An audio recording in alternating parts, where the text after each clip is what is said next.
In this video, we're going to showcase 5 different garden shade ideas from the MakerPipe community, and these are all built with off-the-shelf electrical conduit that you can find in the electrical aisle of places like Home Depot, Lowe's, or Do It Best or True Value hardware stores. Pretty much anywhere that you can find an electrical aisle should have EMT conduit, and those pieces of conduit are joined together with fittings that we manufacture in upstate South Carolina, and they allow you to build all kinds of awesome structures like the ones that we're going to look at today, and you don't have to do any welding or use any power tools or really need any special skills or tools.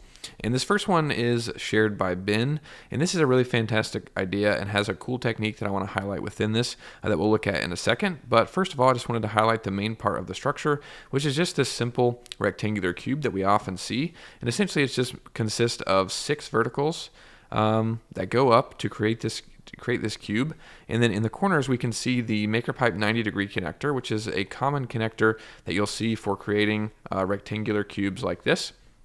And essentially that just joins 3 pieces of conduit together. You've got the vertical that runs through it, and then you've got these pieces that go out the other side to create this 3-way connection for a corner connection. And we can also see some other things in this, like the 45-degree bracing, which is really important to incorporate into your shade projects, whether it be for an awning for your house or if it's going to be a plant shade like this. And a cool thing about using empty conduit in MakerPipe is the fact that you can customize the dimensions. And then we can see this one is really tall, I imagine to accommodate the sunflowers that are going to keep growing and get even taller here. And you can customize the dimensions of conduit and cut it down to size by using a handheld pipe and tube cutter. It doesn't really take a lot of effort to do that. And then we can see here that it's just a pretty standard rectangle. And one of the techniques that's important to keep in mind if you're building something that is a longer length than what you can find EMT conduit in, which is 10 foot, you can use a technique which is utilizing the MakerPipe 180-degree connector, which essentially just breaks up this horizontal span and allows that vertical conduit to run through the middle of the connector, and then has these 2 pieces. Now, even if you have a dimension under 10 foot, it's still a good idea to have a vertical every 4 or 5 feet that we recommend, and that's a good way to do it with the MakerPipe 180-degree connector. So it's a pretty standard structure overall.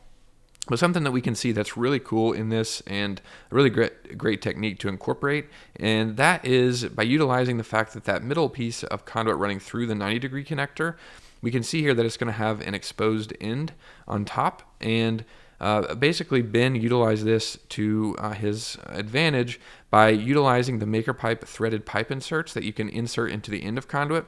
And this allowed him to thread this eye hook into the end of the empty conduit, which then allowed him to basically use this sail shade that has a hook on the end, and he just used a turnbuckle to grab onto that and then to hook onto that eye hook, and that's how he secured the sunshade and pulled it tight. And that's a really great technique that I wanted to highlight and mention it to you in case you want to do something similar in your shade projects. So that's really cool, Ben. Thanks so much for sharing that. We really appreciate it. Next up is a project from Raymond, and this is really cool because he's got this this kind of elevated platform here for his planters, as we can see, and essentially he just grabbed onto these planters and added this sunshade that goes up, and he just has these 4 verticals that attach to the side of the elevated platform down here with off-the-shelf electrical hanger straps, as we can see there, and it secures to the side of this platform and then goes up. And then we can see here that he's added some bracing between those utilizing the MakerPipe T connector that just adds this crossbar, and did the same thing on the other side. Just this whole thing is basically mirrored. And then on top of the frame, he built this kind of oversized rectangle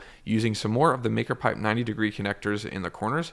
And this is different from the 90-degree connectors that we looked at in the previous build. And this is what you want to use if you're making a 2-dimensional rectangle like this, because it joins 2 pieces of EMT conduit. You've got the one that comes in the bottom and terminates, and then the other one that runs completely through it and then goes all the way down the side and then attaches in the same way to the other T connector over there. So if you're making a 2-dimensional rectangle, you want to use T connectors, and if you're making a 3-dimensional cube or rectangle, you'll use the 90-degree connectors that we saw in the last build. But essentially has this large 2D rectangle on top of the frame, as we can see here with the sunshade. Then he's got some MakerPipe T connectors in between the 2 sides just to add these cross supports to support the sunshade.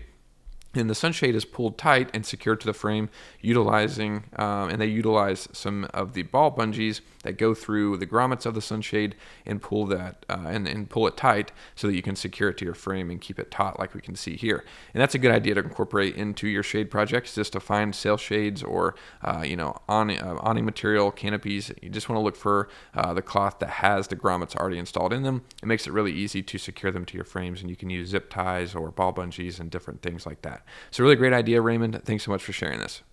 Next up is a project from Linden, and this is a great idea, especially because we can see here that the shade cloth, I think, was added later on. And this is a really good idea to keep in mind because we see a lot of builders that will make structures for their garden beds, like we can see here, where it's basically just these 4 verticals that go up, and this could be used for trellising and all kinds of different things. It just utilizes the 90-degree connectors that we looked at in the first build just to create this simple rectangle that goes over the garden bed. And like I said, you could make a trellis frame out of this.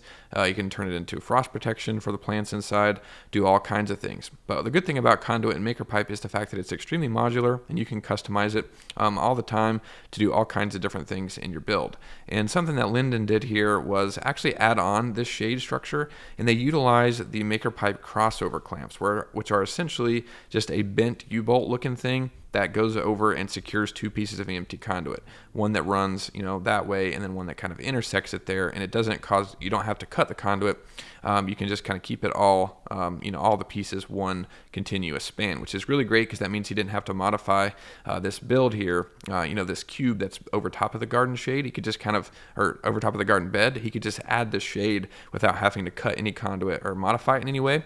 Instead, it just has this long horizontal piece of conduit going all the way across the whole, pretty much covering all 3 of these garden beds, and it's just attached to the garden structures that were already in place, utilizing this crossover clamp here and in all these different places throughout the build. That's a really good idea, and then kind of different from what we saw with the ball bungees. We can see here that they use the conduit cover clips that will snap over top of the material that you're securing and over top of the conduit just to secure that material in place and kind of pull it tight. We can see those used all throughout the frame to secure those in place there. That's a really good idea and just something to keep in mind. If you don't have grommets in your material, you can use those cover clips, and then also remember that you can add on to your structures without having to modify them if you want to add shade protection for a certain season of the year and then go back to your normal use whenever that season ends. So really cool, Linden. Thanks so much for sharing this. We really appreciate it. Next up is a great build from Steven, and this is really cool because it essentially combines 2 things together, kind of like we talked about with the last structure. Essentially, this is a garden enclosure that has sunshade material attached to the outside of it as well. And this is kind of similar to the first build in the fact that it's just a large rectangle with 90-degree connectors in the corners. It's got some angled bracing, as we can see going up here. So pretty standard, cube structure. I think it's also got the 180-degree connectors like we saw in one of the builds, and just a pretty standard conduit structure. One of the main differences here is the fact that it has kind of wooden posts that the conduit is inserted into, and that's a nice way to secure a freestanding structure like this. If you're not attaching it directly to your garden beds, kind of like we saw in the last build, that's a good thing to keep in mind. Adding some kind of a base or anchored like that. So that's really awesome, but essentially it's just a standard cube that we see with enclosure material secured to the outside of the framework, and then the sunshade is kind of attached to all 4 walls pretty much and the roof, and it's just kind of resting on the outside of the enclosure material. And that's something we see fairly often where people combine different uses in their structure, and this is a great idea and a great example of that. So thanks so much for sharing this, Steven. Really great build.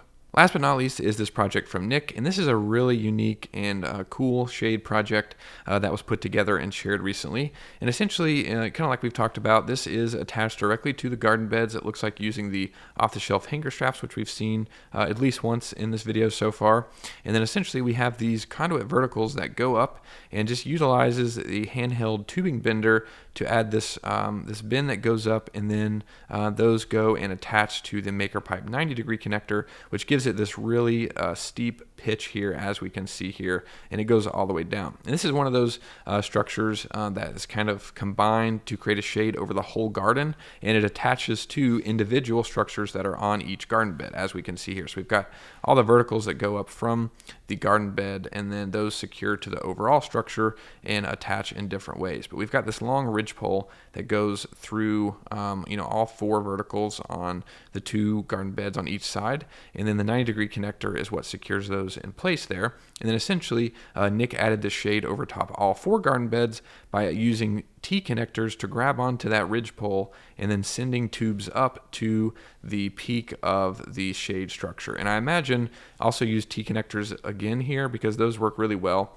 for creating a pitched roof and for allowing you to achieve different angles. If we don't have an angled connector that fits exactly what you need, you can just do 2 of those T-connectors side by side and achieve all sorts of unique angles. But essentially, that just allowed them to have another ridge pole in the middle and then just creates this shade structure over top all 4 garden beds, as we can see here.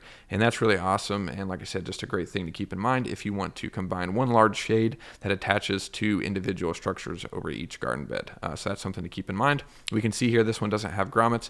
It doesn't look like that Nick used the cover clips though. Looks like it's just some of the zip ties because we can see some different strands sticking off here. And that's something really simple that you can do to secure shade material to your projects, and it's just a great idea overall. So thanks so much, Nick, for sharing this, and thanks to everybody for posting your builds. As always, we love seeing them. If you want to see any of these in more detail, there'll be a link down below. If you enjoyed this, leave a like and consider subscribing. Thanks so much for watching. I'll see you in the next video.